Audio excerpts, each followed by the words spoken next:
Oh, the other thing I want to do is shoot. Okay. Well, anyways, I'll tap the button. Okay. Welcome to the Woman Birth Summit. I'm Alyssa Chin Casey, and we are talking with Alicia Fitzpatrick, the founder of Spirit Rose Womb Wellness. Alicia is a doula, she's an herbalist, and a yogi, and a massage therapist, and we are so excited to be talking to you today. This is going to be a joy. Welcome. Thank you. I feel the joy. Awesome.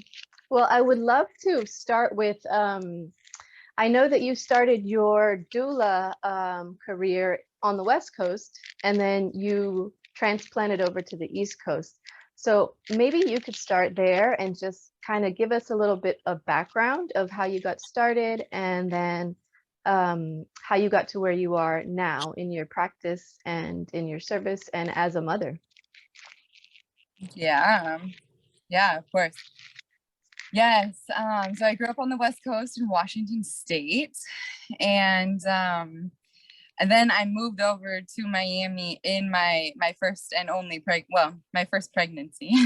Actually, I will talk about a second pregnancy that I had in my body, and I want to talk a little bit about my abortion in this talk as well. So that just came up as a remembrance, and so I'll speak about my experience of birth work there, and then coming here and having my birth and connecting into the doula world over here and the birthing world over here, which is, it's very different. And I had no idea, So, it's been like over 10 years since I've been practicing as a doula now. I'm in my 30s now. Hey. So I started out working in a big teaching facility, a university hospital over in Seattle, the University of Washington Medical Center. And I was a nursing assistant, and I had like the pleasure of being introduced to labor and delivery. And I was on the float pool, so they would let me go there sometimes, and I was like, whoa, mind blown. Like, I never really been in that sort of powerful birthing experience, and was really disconnected to birth. My mom didn't really have much to share about my birth story growing up, and all I know is I was pulled out with forceps in the hospital, and it was snowing, so I remember that. But it was a fascinating, just deep, oof, I want to be here. And so I kept talking to my supervisor, like, hey, send me there, back to labor and delivery. Like, no more with these med surge places. Like, I want to be with these women. And so, yeah, I kept being able to go back there. And I wasn't a doula. I was just there, like, grabbing towels and like fixing IVs and emptying catheters and, just random little tasks. And then I started to learn what a doula was. And because I would witness moms have doulas. And so then I was kind of just observing the whole flow between doctors, nurses, doulas, and these residents and these teaching facilities, and how many people are in these rooms for this like sacred experience. And I'm very much like observing, I'm an observer.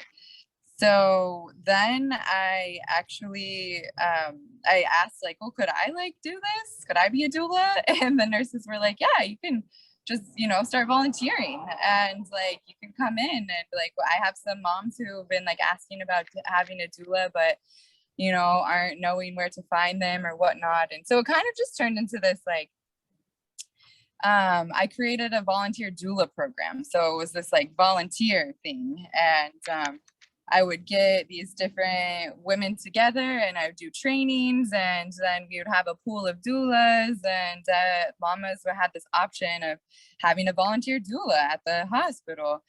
And then this was like early 2009. And you believe that, right? 2009. and then it started to like become really like big. I got into the scene in Seattle, and hospitals started not stepping away, like implementing doulas, like as like you come to this hospital to birth and we offer you a doula, but not in a volunteer way, because there was a lot of like energy that brought up in the doula community of like, well, okay, so undervaluing our like work, you know, and everyone now is a volunteer, and what about like the financial aspect of being a birth worker too? So that's a whole nother like you know, conversation to get into.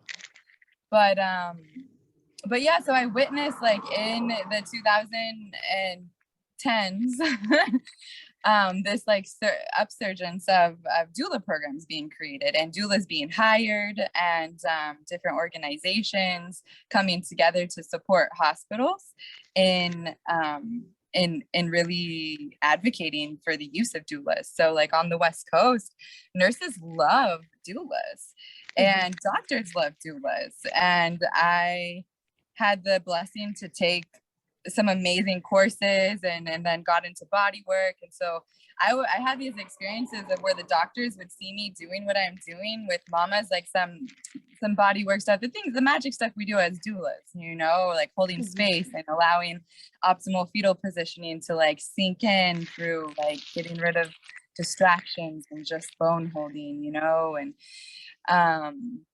I've had doctors be like, what do you need? You know, like coming in and like praising me and being like, I need a seat and I need a chair under my butt right now, you know? And like, they would bring me chairs, and like, it was like this really fun experience of being in the hospital as a doula, because it was like new at that point. And so after establishing that volunteer doula program, then I formed a doula collective with other women like feeling that call. There was 4 of us, and they were all single mamas, and we all wanted to like create a better way to support each other through doing this work that involves very long times away from your children. And you know how that birth work does, where in the hospital, like you get to be on like a time, you know, you have 12 hours and you do this and you go home. But as a doula, you know, obviously I'm talking to a lot of doulas that are listening to this, that's not our reality. But we were exploring like, well, how could we make that our reality? Could we have shifts? Could we integrate that into our practice? And we did really cool, where we would have 2 of us going and attending births together, and then you know, we'd have another person answering phone calls and being on business that day. And so that, you know, we functioned as a doula collective and trained doulas and did mommy events. And anyhow, it was the birth world is booming in the West Coast in Seattle, like the out of hospital birth world, but then also the in hospital birth world it's very mommy friendly, very baby mommy friendly. Like they say that they call their hospitals mommy baby friendly hospitals. And so this is kind of like getting me into where I did a lot of my support in the hospital. So I'm familiar with the hospital practice, and getting me into this transition, this cultural shift of coming over to the East Coast and stepping into birth support over here. And so where do I transition in that regard is that I've witnessed like like a non-mommy baby friendly approach, I guess, if you will. And I can't say that I am like I don't have very much experience in these hospitals here in Miami at all, because I was pregnant when I moved here. And so I wasn't involved in much birth work for about the first 2 years of me being transplanted here. But what I have witnessed is that on the West Coast, like we have completely eradicated nursery care for babies. Like And that is something that was very surprising to me here in the East Coast, in Miami. I'll just speak for Miami. That's what I've seen, is that that's still very, very standard of care. And like quite an interesting conversation to have with my mamas, you know, where I feel very like out of control in a sense, because as a doula, I got very comfortable about advocating for, you know, my clients and knowing the policy of the hospital and saying like, right, this is my desire and this is what I will hold up to. And I witnessed mamas birth their breech babies like in their hospital rooms without going to the OR, like it was like pushed on them to go to the OR to deliver their breech babies. But they said, I'm here, and they have to sign all these waivers, you know, and they totally, the hospital brings that fear factor.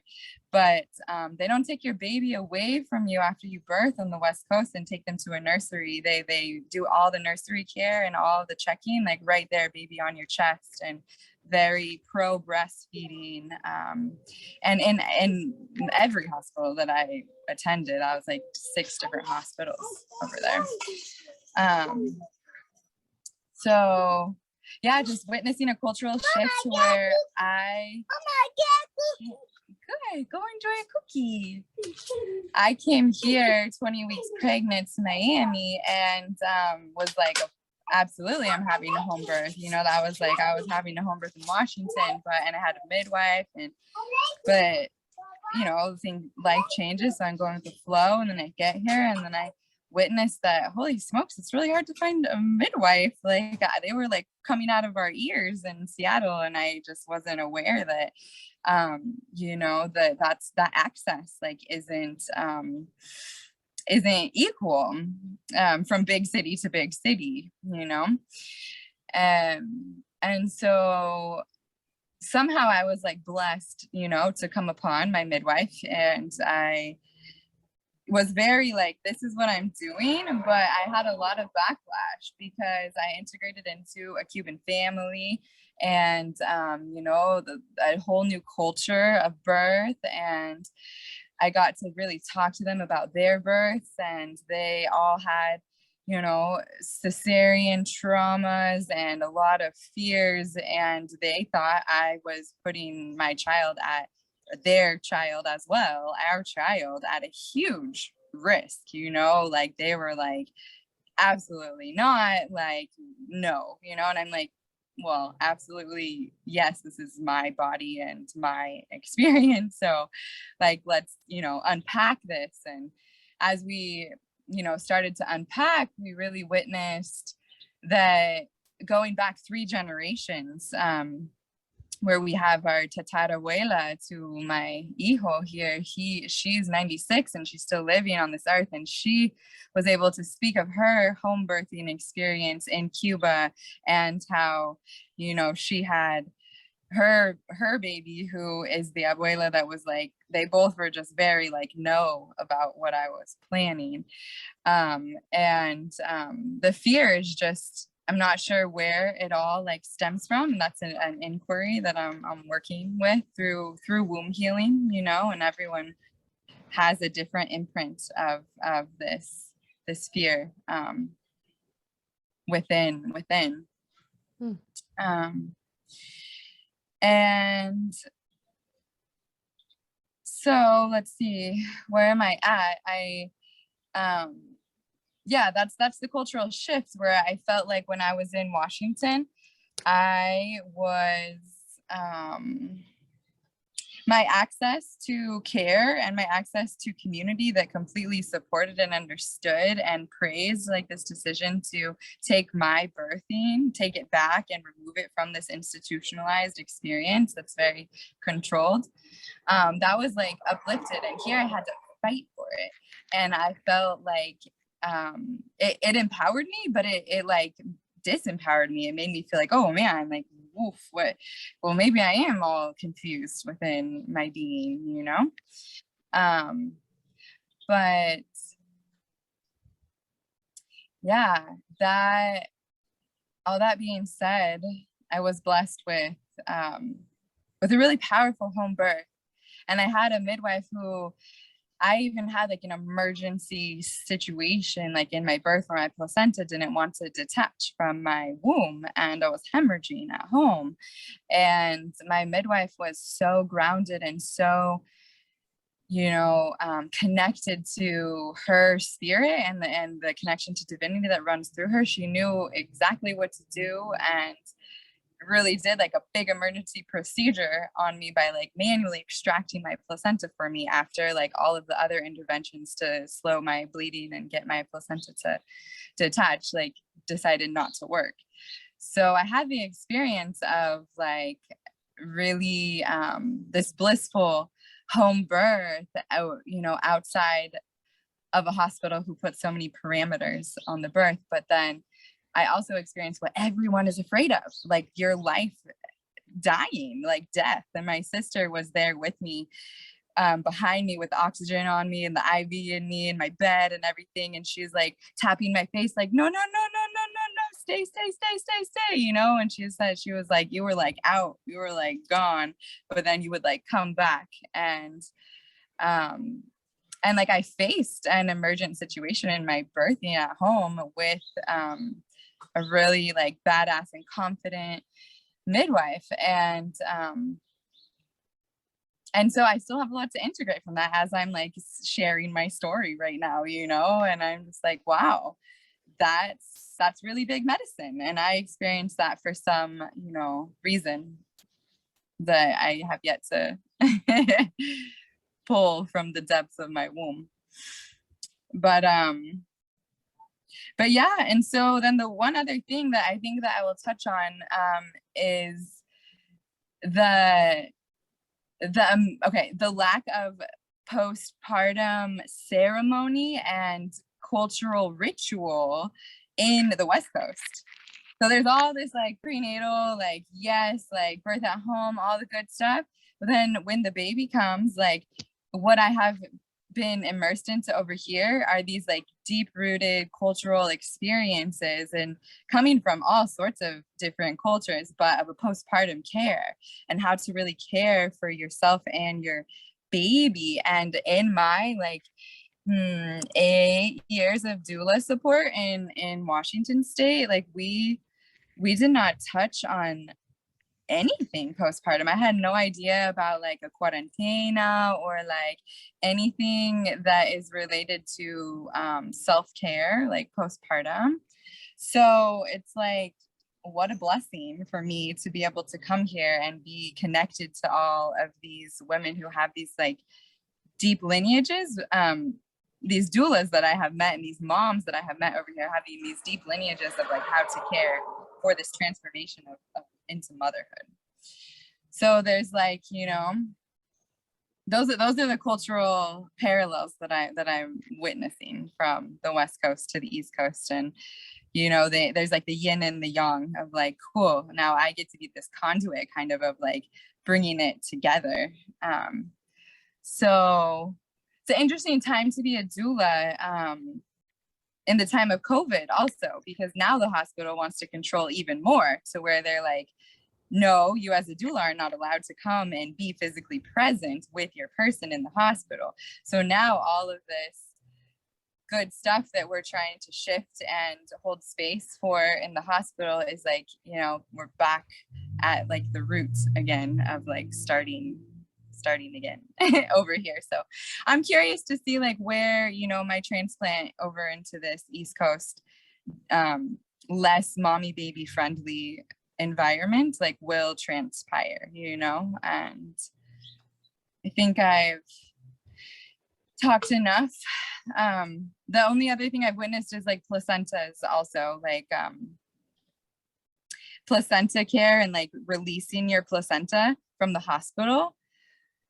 Yes, praise all the women who have done all of the work to teach the institutions that these are our organs and that they belong with us and they are allowed to go home with us. Because I tell you, that was a huge journey that I witnessed in the West Coast, where there was like this whole thing where your placenta goes to the pathology lab and has to get all these tests done on it, and you don't even know, like, that's where the dead bodies are. That's the morgue. Like, I had to go pick the placentas up from the morgue in like this big bucket that said like biohazard and like yuck stickers and all this weird stuff.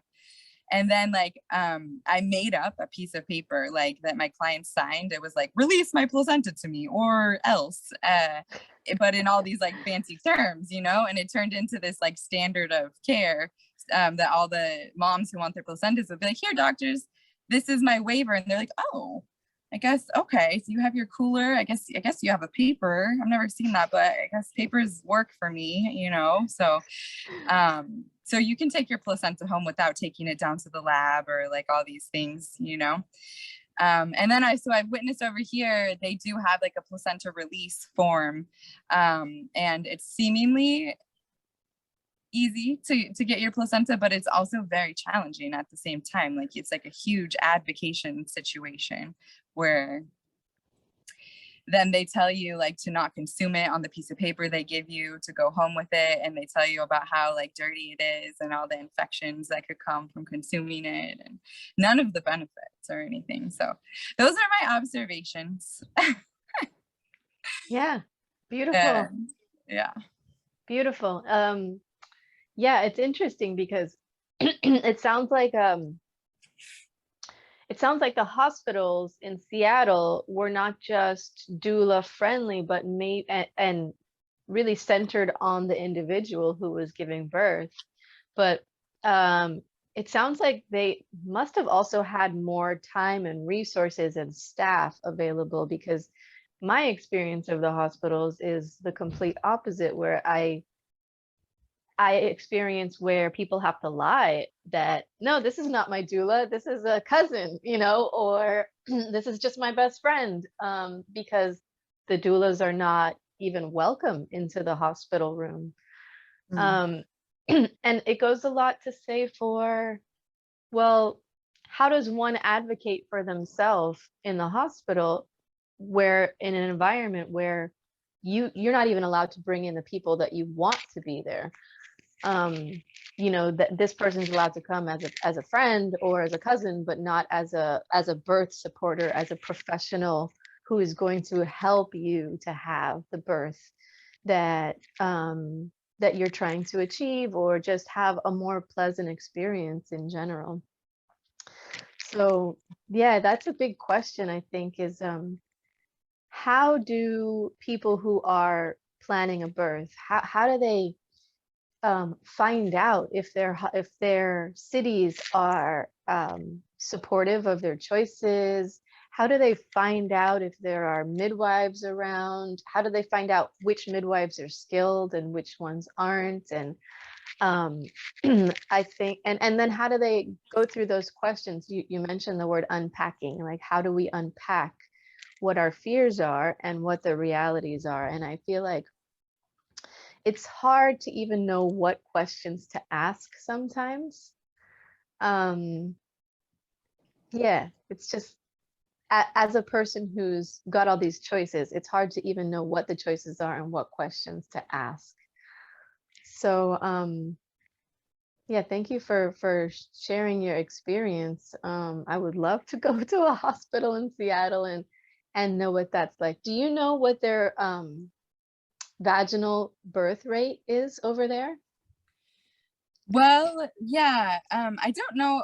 I know what the cesarean rate is, so I guess I could go with that. Last time that I checked, which was probably honestly 2 years ago, since I moved here, it was like 32% cesareans in the Seattle hospital range. And the last time that I've been informed over here, that the cesarean rate in Miami is 80%.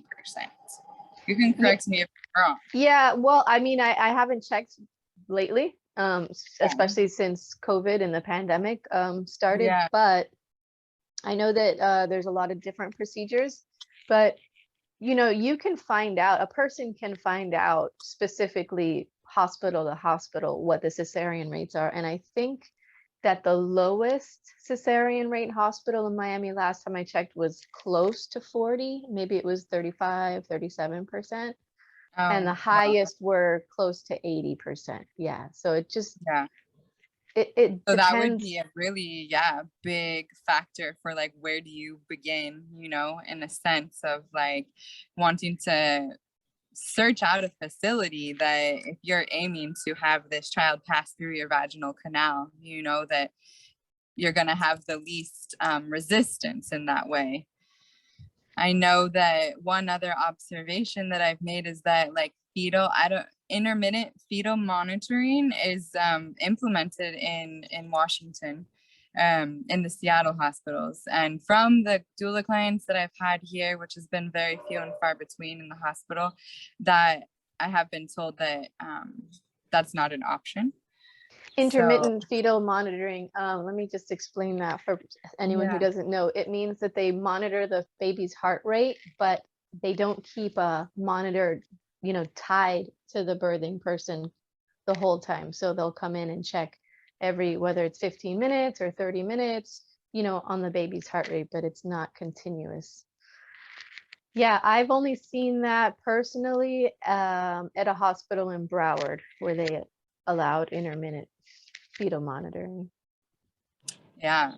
And so that's a whole nother factor as being a supporting person for a mama who's hooked up to something that every time you move around dings in a certain way or makes you believe that your baby is, yeah, I don't know, unsafe, or like, just it causes us to feel as though we don't have the freedom to move. Mm-hmm. And the freedom to move is, yeah, our birthright. So. Yeah. Do you have any resources that you like to give your clients about like what is best practice and what isn't best practice? Because what I find is a lot of people just kind of trust the practitioner, but sometimes the Yeah. practitioner is not using evidence-based best practices. They're just using whatever they think is best, but it's not necessarily scientifically proven to be best. Totally. Evidencebased-birth.com is like she does a lot of great resources on her website, and I've directed my clients there for sure, but I don't have any like specific documents or anything at this point in my career that I pass out, but that's inspiring and intriguing. Yeah, especially like being in a cultural revolution in this sense where it's not that widely known, like the difference between standard of care, between the West and or between Seattle and Miami, because I don't know what it's like in New York or other places along like the East Coast, right? So I'll just be specific.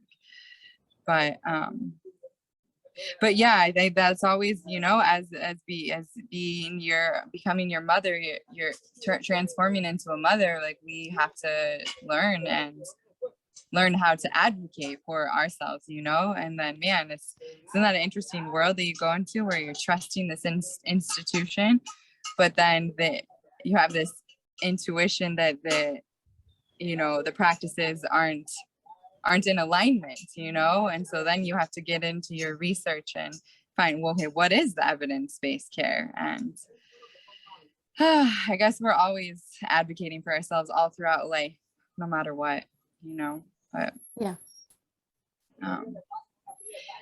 But yeah, that is like one of a really good website that I have referred to.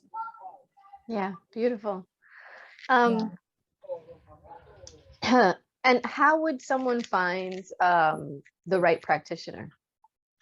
Do you have any tips for that? The right doctor, the right midwife. How do you find the right midwife? I mean, like you said yourself that you had a really confident midwife who had really great skills. She had great emergency skills. Where maybe someone wants to go to the hospital, but they want a doctor who has more patience or will allow a doula. How does somebody find the right practitioner for them?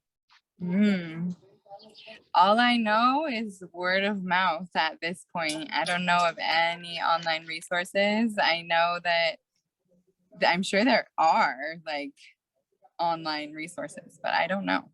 Yeah. Hmm. And the way that I found my midwife was literally through Googling and just like reading through like the 4 different midwives that like came up on my Google search. You were not one of them. I wasn't practicing at the time. I had a baby. So, Yeah, exactly. yep. Yeah. So I don't. Do you know of like local resources here for people to be able to go on and like find like ratings of different OBGYNs or family practice, or do they have nurse midwives here who work in hospitals? I don't even actually know these intricacies. They do. They do. I think a good place to start is by reading, a good book about birth, and then sort of figuring out what it is that you feel you resonate with, the individual resonates with. And then from there, once you know your values, kind of looking for a practitioner who will align with your values, which is one thing that I don't think that a lot of practitioners do in the hospitals here is understand patient-centered care, which means that you're working together with the patient to make decisions based on the patient's values, where, obviously there's sometimes a call where, like you said, you were bleeding, you had an emergency situation, and so there was an emergency. That's not the time to think about like, well, does this person want me to do this? There are certain emergencies where you hired a practitioner to, take care of you in that way. But there are a lot of conversations that can be had between the practitioner and the pregnant person. And I think looking for red flags, how much do they listen to you? How much do they consider what your values are? What are they basing their decisions on? Is it just a number, or is it actual personal information about, what are your labs like, and how do you care for your body, and, what kind of care you would like. But the other thing that I think is talking to doulas, finding doulas and talking to them, asking them questions, interviewing midwives, interviewing different doctors. And, Facebook is a place where a lot of people get their recommendations, because the parenting groups and the mom groups are strong on Facebook. So yeah, that's why I say the word of mouth, and it's like getting connected into these groups. And yeah.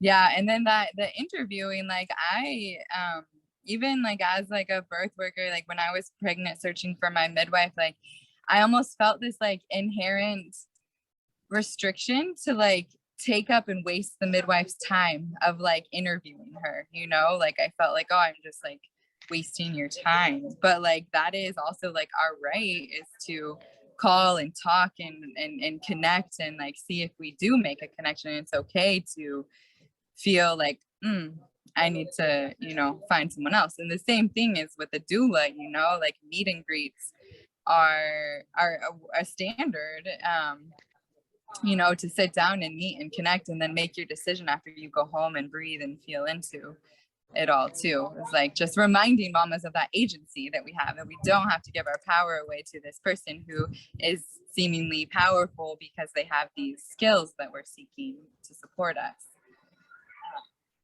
Yeah. I love that you mentioned that even you didn't want to take up the doula's time and the midwife's time, because I think that's a big mindset thing that we have to overcome.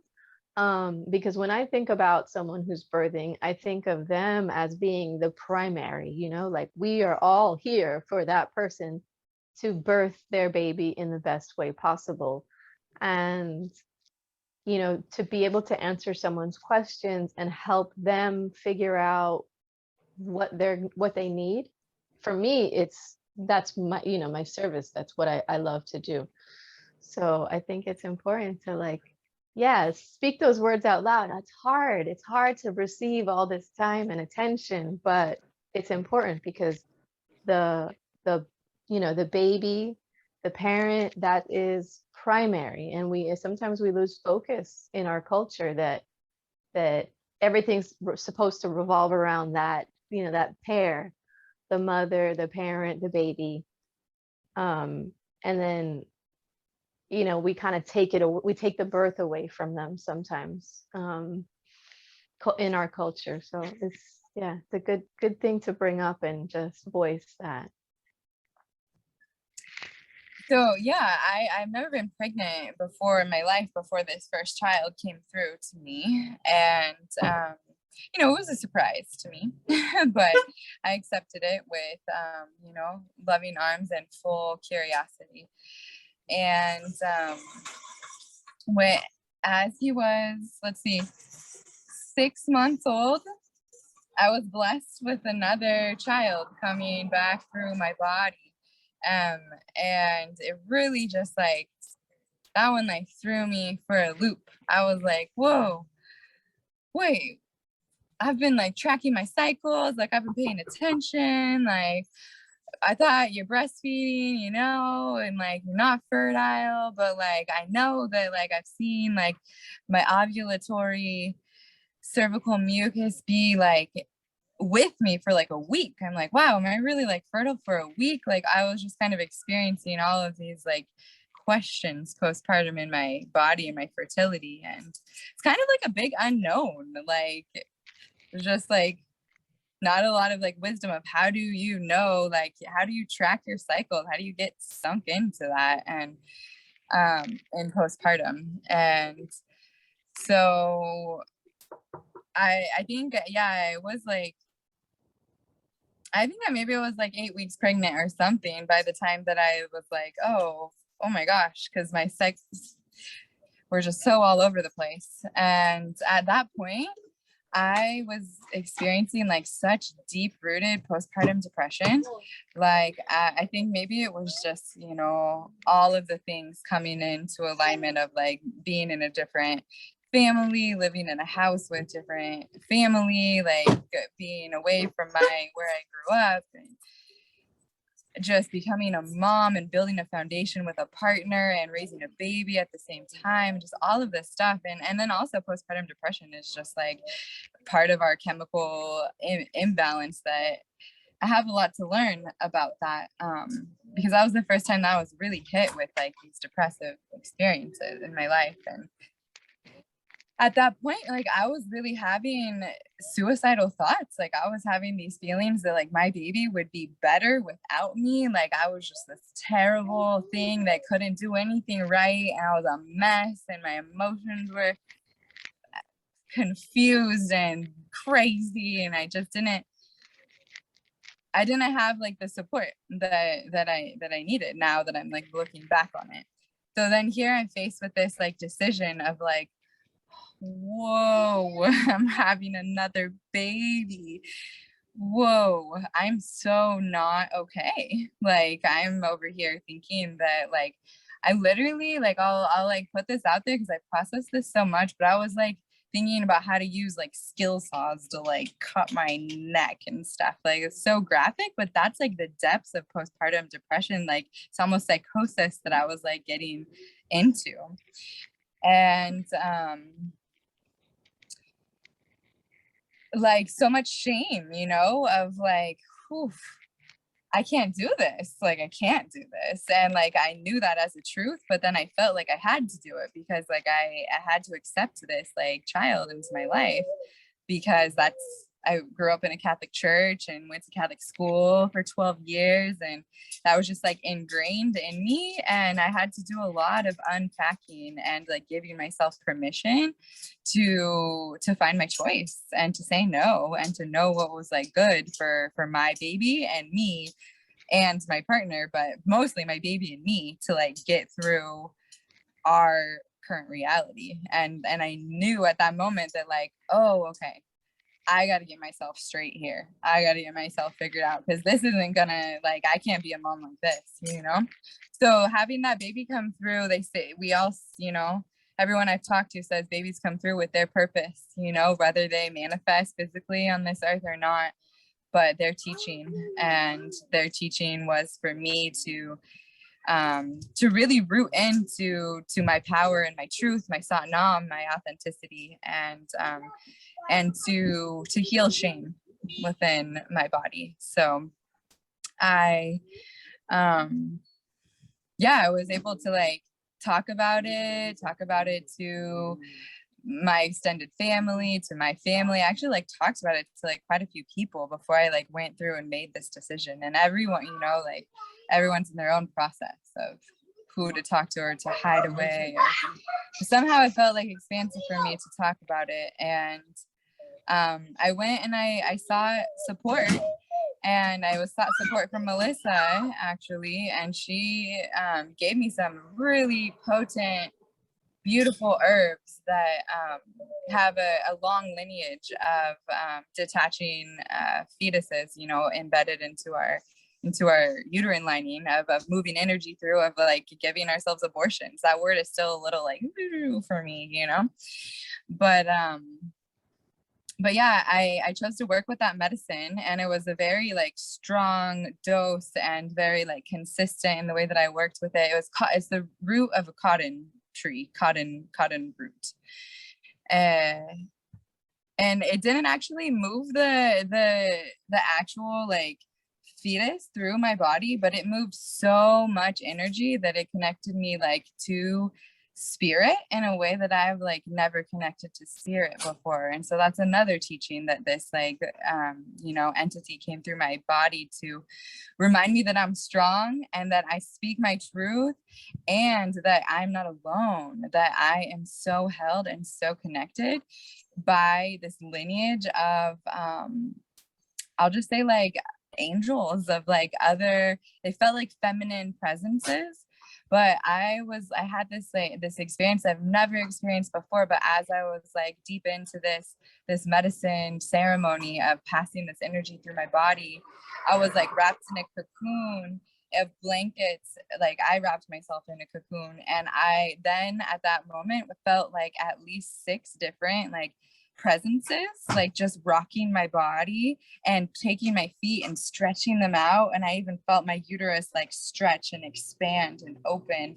And like I'm like not, you know, I'm like in disbelief at sometimes when I talk about this, but I'm like, yeah, it was like getting energy work done by spirit. And as I think about it, I'm like, okay, so is like this root was used like super indigenously, like in our trade slaves, you know? And so like when women who were brought here and working these fields and abused by these like white men, and these Black women were getting pregnant, you know, as like unwanted, like that medicine of that cotton that they're harvesting, like that plant, I think just decided to give that medicine, you know, it was like here. And so these women knew that they could break that root off and chew on it and like, you know, let that energy pass through and not have to like birth in these traumatic lineages as often you know, as it might have been if that plant didn't give that medicine.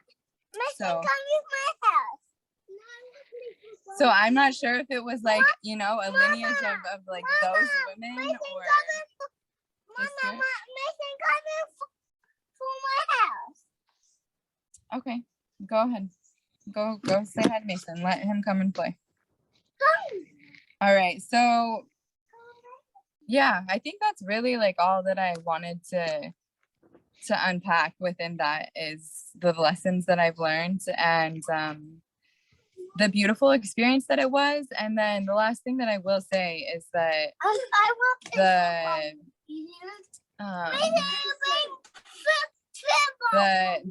those spirits, as they were like rocking me and doing that energy work, they were like, go plant a plant. So I got that message. They were like, go plant a seed into the earth and allow the energy that's in your womb to be that seed and then grow life on this earth. Like allow the energy to still grow on this earth, but not like inside of your physical being. And so I did that. I like, right, like after I was like out of that, I was like, whoa, this is psychedelic. This is like spirit. This is birth. This is like outer dimensional magic that happens when we go into these birth realms. And So I planted, and then as my blood did come and that energy passed through and I started to bleed, I offered that blood to the earth, grew this beautiful CBD plant, like beautiful ganja, just tall, strong, and gorgeous. And it turned hermaphrodite like throughout its process. So it gave some flowers, but then it also had a lot of seeds. And it was just like, my experience of my abortion was very spiritual and transformative, as my birth process was. So I just wanted to like voice that. I haven't really voiced it too often, you know, to people. So thanks for hearing me. Yeah, thank you for sharing that. There's so much depth to everything that you just said, from you know, feeling deep feelings of suicide and depression, through feeling a spiritual transformation through your abortion, and even a birth. You use the word birth, you know, and I think that's a beautiful word to use, because it's the same process. I mean, it's physically it's a release and it's a birth, and you know, it follows the reproductive cycle. So I think that's a really powerful word to use for abortion. And you know, everybody's decision is very personal, and we live in a time right now where choice is being taken away, or you know, people have very strong opinions on both sides of the coin. But it's a privilege to be able to talk about that coin and experience it in a way that can be powerful and transformative for us as individuals. So thank you for sharing that and for voicing that. Yeah, thank you.